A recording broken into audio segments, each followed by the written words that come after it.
I'm going to call to order the regular meeting of the Board of Directors of Joshua Basin Water District for Wednesday, October 17th, 2018. Please rise and join Gail in the Pledge of Allegiance. Ready, begin. I pledge allegiance to the flag of the United States of America and to the republic for which it stands, one nation, under God, indivisible, with liberty and justice for all. Determination of a quorum. Madam President, all 5 directors are here. You have a quorum. Thank you. Do I have? Nice job. Bob, making the noises. Okay. Sorry. Is there a motion to approve the agenda? So moved. Is there a second? Second. All in favor? Aye. The agenda is approved. Public comment? Is there going to be any public comment? Seeing none, I won't bother reading the long thing. We'll move to item number 6, consent calendar. Matters on the consent calendar are considered routine in nature and will be enacted in a single motion without discussion. Any board member or member of the public may request that an item be removed from the consent calendar and acted on separately. And the 2 items are the draft minutes of the October 3rd, 2018 regular meeting and the August to September 2018 check registers, which were reviewed by the Finance Committee on October 10th and referred to the Board of Directors for approval. Do I have a motion? Is there anything that anybody wants pulled? Seeing that, do I have a motion? Yes, ma'am. Okay, is there a second? I'll second. All in favor? Aye. It's unanimous, it is approved. Moving to item number 7, new capital improvement replacement program for CHIRP. Sir? CERP. Thank you. Job descriptions. And recommend the Board of Directors approve the CERP job descriptions in draft form. I think, Sarah, is that you? Yes. Good evening. The 4 job descriptions that are in your packet are for the new CIRP crew. There are going to be 5 positions total, 1 for the laborers, 2 for the laborers, 1 for the lead, 1 pipe 2, and 1 pipes 1. These positions are still in draft form because we have yet to negotiate with the union in regards to the content, but any content that we do negotiate, if you approve them tonight, would just be in minor, and if it was a major change, we'd bring them back to you for approval at that time. These positions will be represented by AFSCME. They're all safety-sensitive positions, which means that they will be regulated by the Department of Transportation for drug testing. Pretty standard positions, the brand new crew, so we're excited to get going on these and bring them on board. Thank you. And actually, I think we've had the job descriptions for a couple of weeks, and so everyone should have had a chance to read through them. And we've presented them at both the Finance Committee and the Ops Committee. That's true. Okay, any discussion on it? I have one question, if I may. And I apologize, I remiss. Are these all step 1s or the steps ranging? So there's, on the salary schedule, they all are on a range. Right. And depending upon the qualifications of the person brought in, they would be brought in on whatever step that we negotiate with that person. So they can only go from step 1 to step 12, and step 12 is the top. Roger that. Okay, is there any public comment?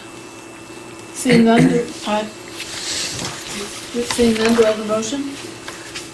I just had a question. Sarah, what is potholing? I'm going to defer to Mark. Mark, what is potholing?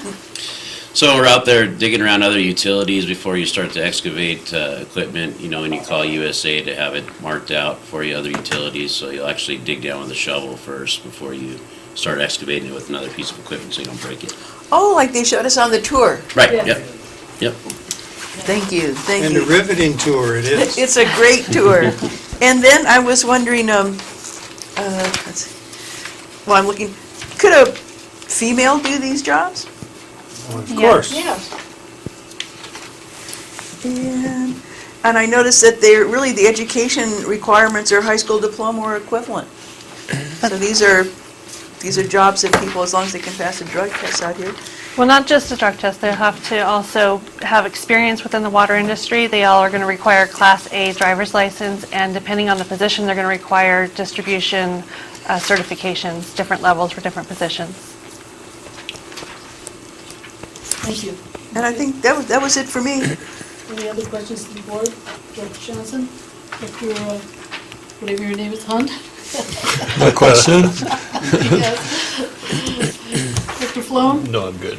Okay, with that, do I have a motion, any public comment? Do I have a motion? I move that the Board of Directors approve the CIRP, Capital Improvement Replacement Program jobs, the descriptions in draft form. Is there a second? I second. Okay, we'll take a roll call on that. Dr. Floam? Aye. Dr. Hunt? Aye. Director Johnson? Aye. Director Unger? Aye. And I'm an aye, so it's unanimous. They are approved. We'll move to item number 8, holiday office schedule. Ms. Greer. The recommendations tonight are that you authorize the district office to close on Christmas Eve, which is Monday, December 24th, and New Year's Eve, Monday, December 31st, and that you offer employees half-day, which 4 hours of pay either on Christmas Eve or New Year's Eve, which has been the tradition for many years. Experience tells us that there is very little business at the district on Christmas Eve and New Year's Eve, and a majority of our customers want those days off to either travel to or be with their families. Our employees, Our employees, what did I say? customers. Oh, sorry, our employees, I'm sorry.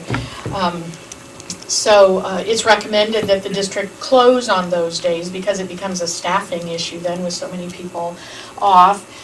And that would be in addition to Christmas Day and New Year's Day. In the past, for about the past 15 years or so, the board has authorized this closure when Christmas Day and New Year's Day fell during the week, so that the day before, employees would have opportunity to travel to be at their, Christmas destinations.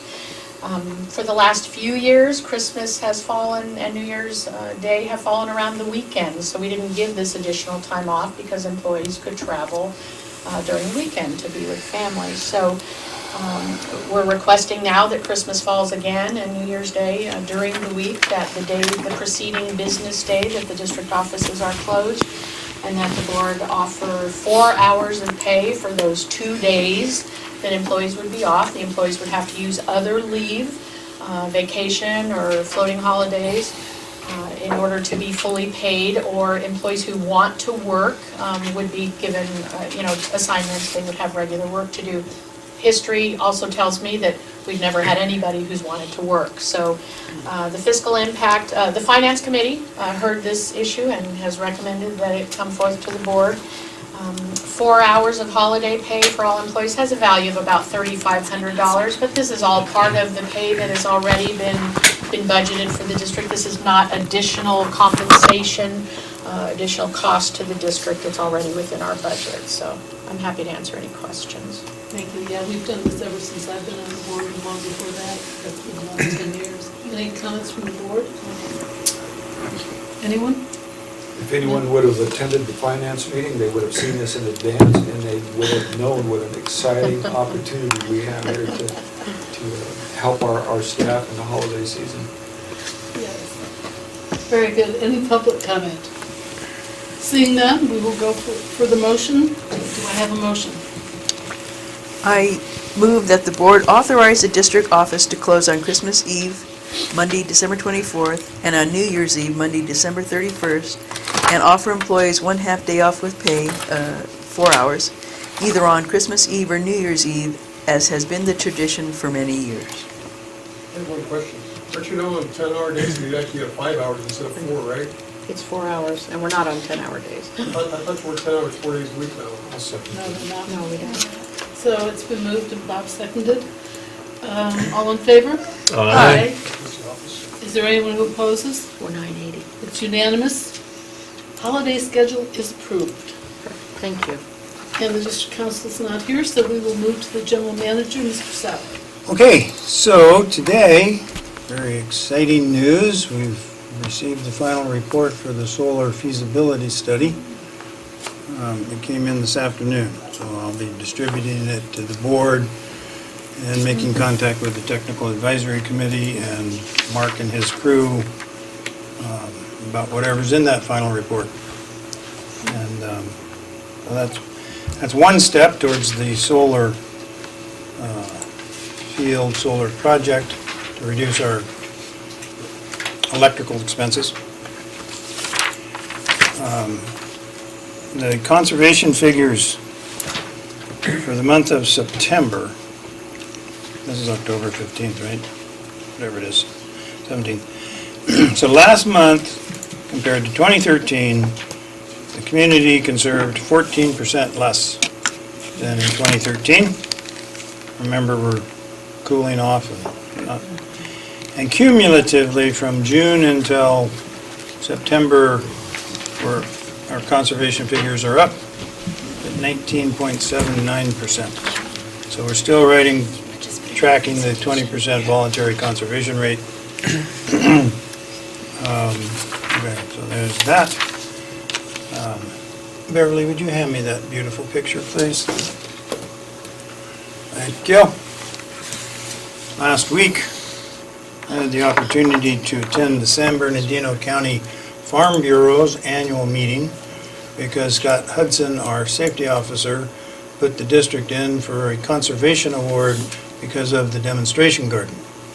And so the Farm Bureau has awarded us a little plaque, which is larger than fits in the front lobby, but it's for it's Waterwise Demonstration Garden, and we are now officially a friend of the Farm Bureau.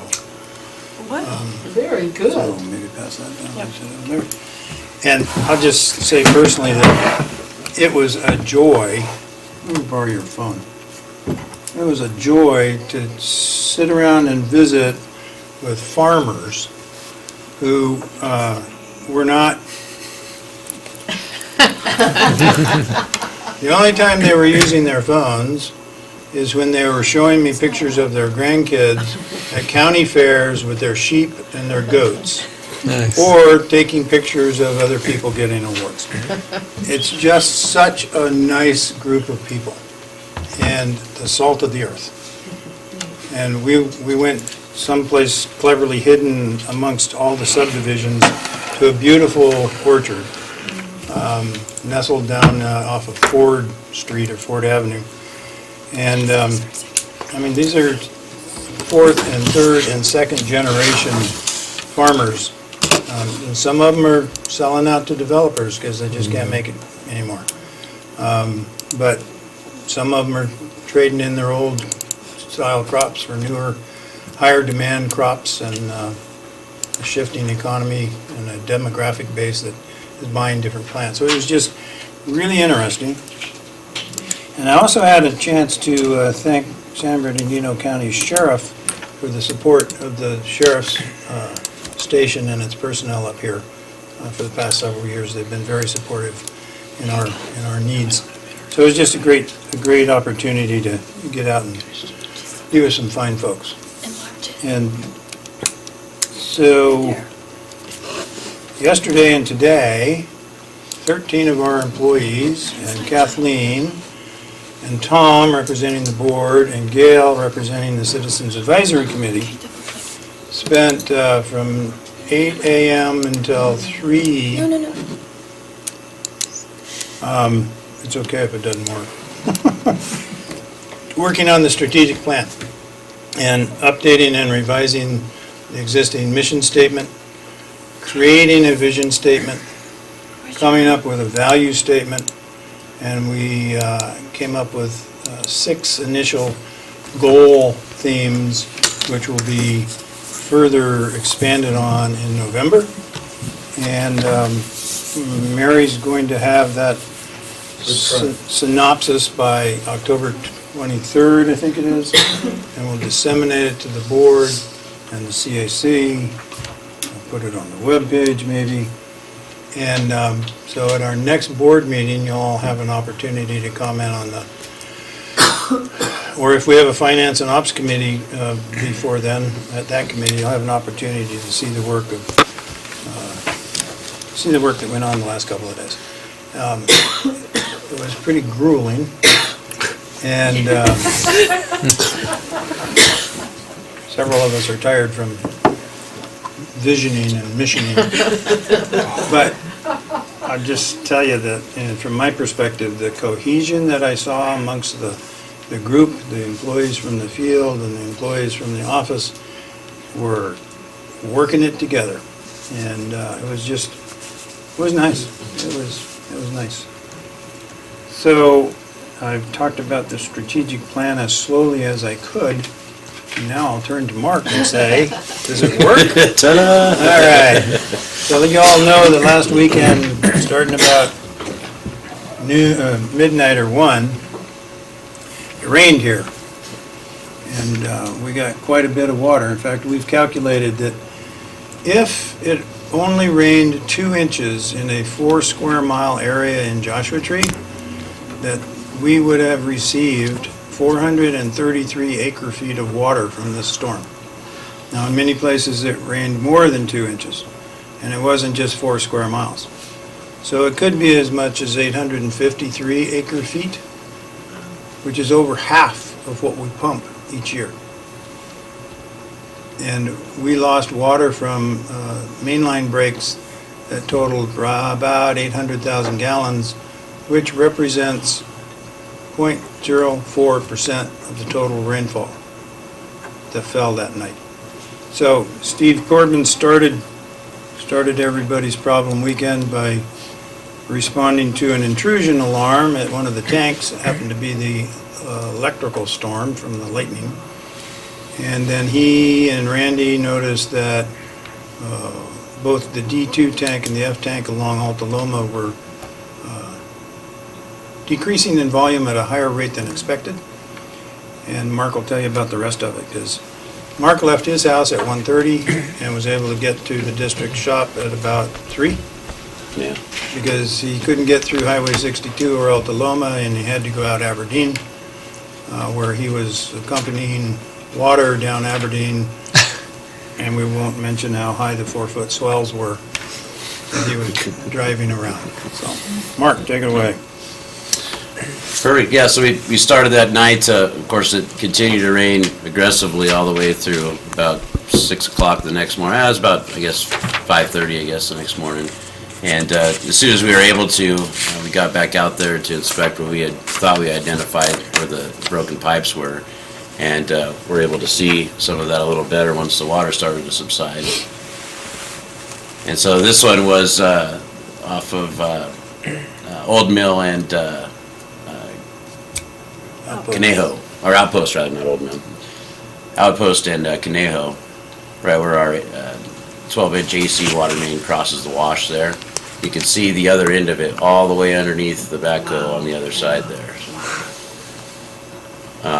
Where it ended up, I heard a piece of it was down on Highway 62 in a big rubble pile, and don't know where the rest went. So, but that was right at about 65 feet, 66 feet. We had to replace with plastic. Gosh, isn't that the new front end loader? That is the new 410 backhoe. Looking good. Yeah. That equipment came in handy.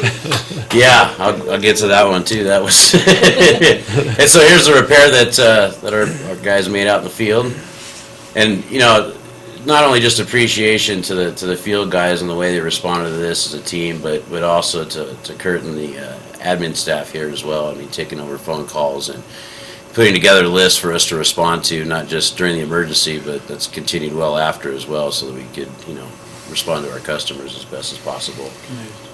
Absolutely. So it's really nice to mention the admin crew. And consider that many of our employees live in Yucca. Highway 62 was closed. Altamira was closed. In fact, a couple of field folks went through the CHP checkpoint, and they said, sorry, the road's closed. And they said, well, we have to get the water to the water district because we have a mainline leak. And so to get additional people in on the weekend was difficult, so we relied on, Sarah came from Yucca about 10 o'clock. It only took her 2 hours to get here. Gail came in, she lives in Joshua Tree, came down Sunfair before it was plowed, and Beverly came in from 29 Palms, even though she was making chili for next year's chili, cook-off chili at the art gallery on Saturday. 40 gallons, And everybody should attend, the art gallery on Saturday at 6 o'clock. 6 PM. But we took the answering service off and we staffed our phones. And we received over 40 calls. Wow. And we also followed up and called them back and let them know what was going on. And I have a whole list, but after Mark's done, if I remember to bring it, I'll quote some of those. So, you know, an important part to look at here as well is, you know, obviously the amount of dirt that's been washed away. Once this repair has been made in this manner, the only thing that's going to really hold it all together is dirt being put on top of it. And it requires a lot of dirt to be put on there. So typically, you know, we would have had to haul in a lot of dump truck loads of dirt to get this completed. You can kind of see here, not a whole lot of dirt there, a little bit more dirt. And then we brought out the motor grader there and started to bring dirt in from up the wash there. And so we were able to put a good 3 foot of cover back over the top of that water main pretty much as fast as they could get it fixed. So we stayed there for a couple more hours cleaning stuff up, but it was definitely a blessing to have delivered the week before all of this. So.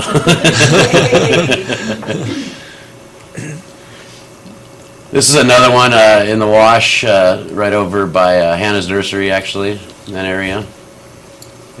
You can see both, one end here, of course, by Jeremiah, the other end's all the way across there. The significant part about this is actually after they got it cut, as the water rolled through here, you can see in the right picture, it just took the 4-inch water main and completely folded it in half. And that was the other end there off the left there when we first arrived on scene. So that was the second main line separation that we had of the day going. And so we got all this fixed up. Thought we were good to go as far as the main leaks go. I might mention there's 10 additional leaks going on as all this was happening too. So just regular clamp leaks, but you know, we thought we had all this squared up. Randy and the rest of the pump crew went up to the F boosters and started to push water back over to F tank, and weren't getting any water in it. And so we're looking through for, you know, where another potential water main leak could be. And right where we were working up earlier, we had a piece of plastic that basically either had a large boulder washed in on it because of the rain, or you know, during some of the road cleanup activities that were taking place during the day, had a large couple rocks thrown on top of it during that period.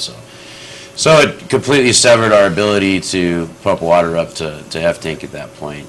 And so I believe we started this repair, was it right about midnight, I think, on this one? Someplace right there. So 24 hours into the event. And it was finished up about 3. About 3:30, yeah. And the reason Mark doesn't know that is he was home sleeping, because we sent Mark and Steve Corbin and Randy Mays, Randy Little and Dan Corbin home after they'd been working close to 24 hours to get some sleep. Jim Corbin and his distribution crew fixed the leak. Of course, Dan Bach was on call that night, and he continued getting calls, so after 3 hours of sleep, he came back to work. So it was right about 5:30, 6 o'clock the next morning. It's just another image of it. Unfortunately, we didn't get a picture before. There was probably about 8 foot of cover that was completely blown out from underneath the pipe as well in that particular section. So it was right at about 4:30, I think, when Steve came back in and got the pumps going back again and water flowing back to F tank. So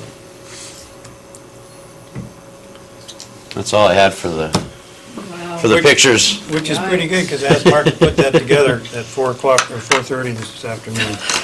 Could you get that together? After we'd been in strategic planning for 2 days. So just some of the fun stuff. When we called these folks, and we called them back, and they had water, this lady off of Adobe Road says that she has water, and you guys rock. Thanks to the guys in the field. The water is on, thank you.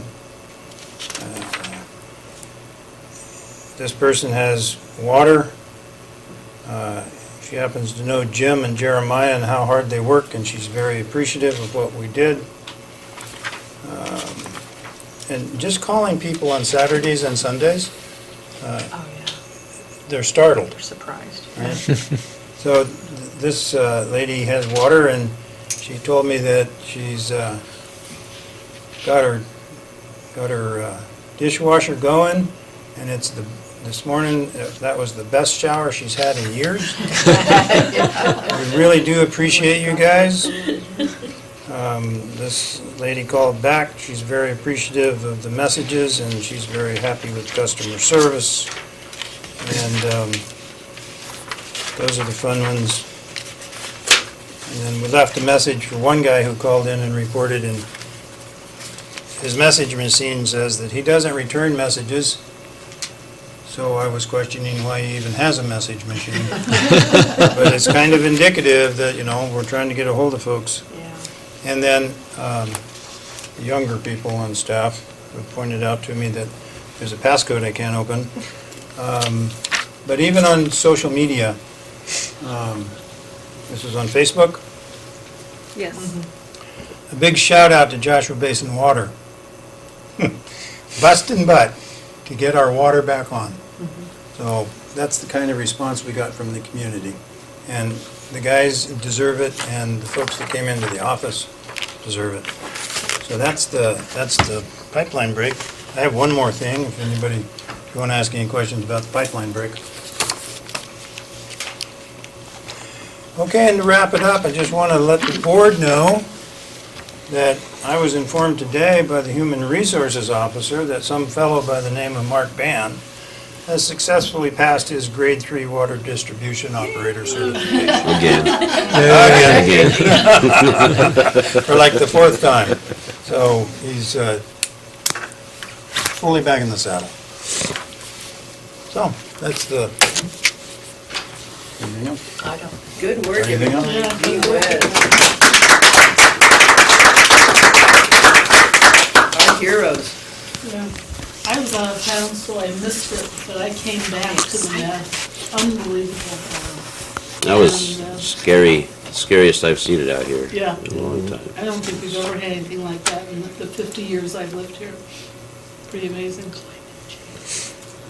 Very cool. And Kathleen, of course, sent out the information to the press, right?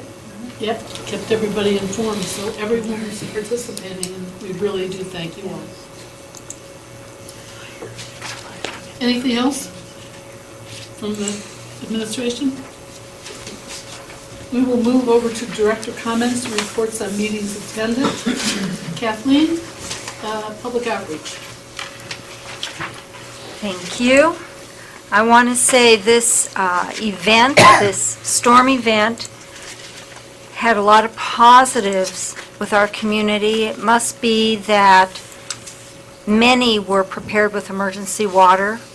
Many we heard when we called would say, okay, well, we have our extra water, so just how long is it going to be? Big, different change of attitude. There was not the panic. And I'm happy. I mean, it's working. They're realizing you need to have emergency water. So thank you to the community for their support in being self-reliant.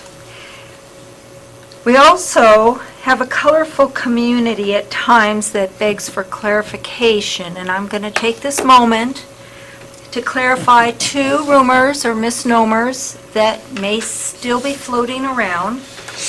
One is that our water tanks did not burst. This was a rainstorm event. And number two, major chain hotels have not found Joshua Basin Water District's water to be naturally hotter than desert hot springs, and they're coming up here. I just want to set the record straight on these two rumors that were going around, okay? We do get some color out here. A shout out to Joshua Tree Chamber of Commerce for hosting our candidates forum last night. Everyone remember to vote. And I want to thank Director Flown for being in the saddle up until the last minute, early Saturday morning, as we were trying to decide if we were going to go out in that torrential rain. He was going to do the Great Shakeout, and I believe that kind of got canceled too. We just certainly couldn't get there, so I believe it got rained out. That was what they were telling me. So other than that, do take in mind we're still in earthquake country, and do be prepared and continue to be prepared. And if you used your emergency water during this event, replenish it. Thank you. Thanks, Kathleen. Okay, the Mojave Water Agency TAP was on October 4th, and I attended that, and Mark came with me. The project that we sent to them was approved, was included, and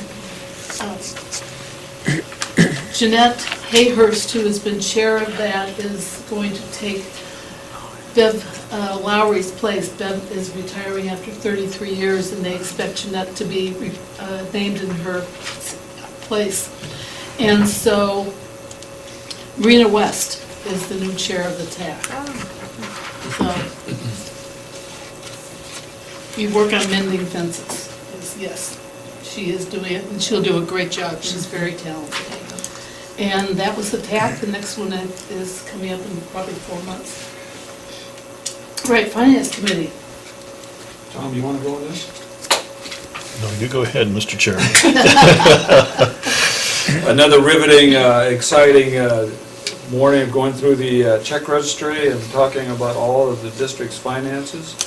I encourage one and all to please come and attend, see where our money is going and has been spent, and being good stewards, I think everything was in good order. Yep. Thanks to our Finance Department, great job. Yes. Water Resources and Operations, do you want to say anything about that? I don't. I will say, I was looking at Mark. well, I had to fill in for him. Oh. He had to leave, so, it was mostly spent discussing the job descriptions, Yeah, and a very short discussion on the solar feasibility study, because it hadn't been completed at that time, but now it's in, and there you go, that's what we did. okay. And the Mojave Water Agency Board of Directors meeting on the 11th with Director Johnson. I promised my notes would be as copious as Director Unger's, and I'm afraid I have failed. But it was an exciting meeting. Nevertheless, one of the things that was interesting was that Mojave Water Agency teamed up with Cal State San Bernardino and did a telephone survey on water quality issues within the area. And there was 26 respondents from the Yucca Valley area. But some of the questions were, what do you like about living in the San Bernardino area? And most of the folks said that it's convenient. About 39% said it's halfway between here and there, wherever that is. How do you feel about the water? They think 36% thinks there's adequate water. How many of you are involved in conserving water? 68% of the respondents said that they are actually conserving water. And how are they doing that? They're conserving water while they're brushing their teeth, shaving, and they just turn off the water and have shorter showers. So the word is getting out. One of the issues that they talked about, of course, is crime, and I think crime is up maybe 29%, where they felt that it wasn't too bad. They felt that basically there was a good quality of life out here, and that one of the questions that Mojave Water Agency was looking for is, what do you know about the California water fix? And 60% of the folks were not aware of what was actually going on. 16 or 60? 16 or 60? 60 or 16? 60 or 16? 60% did not know. Wow. Yeah, I'm not surprised. And so part of the promotional process that Mojave Water Agency is going to do is that they're going to send out some of their promotions, and they've decided that about 50-50 on the way that folks receive their information is digital and printed. So with a lot of the younger folks that look on, the media area, so that was one of the interesting things. And they were asking, what about, why do you want to conserve water? And the main response was that I'm doing my part to conserve, and that was over 50% of the folks responded that way.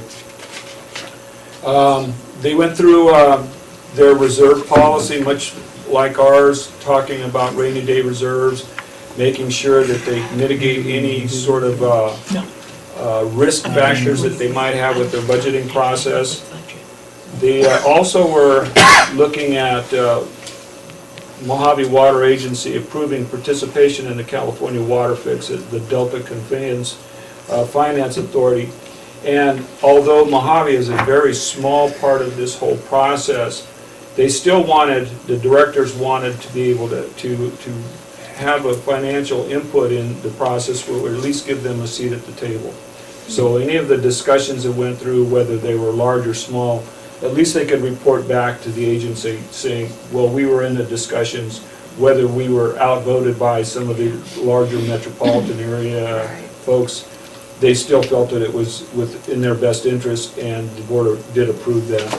So one of the other things that they ended up with is that they're considering a pipeline extension to turn out to Adelanto. And there was a little bit of discussion about this, which I thought was very interesting. And the whole process is very much like what we went through, and they actually used us as an example with partnering with them. And it'll bring great benefits to Adelanto in terms of just their revenues and being able to say, particularly almost in 1 year, they'll recoup all their money.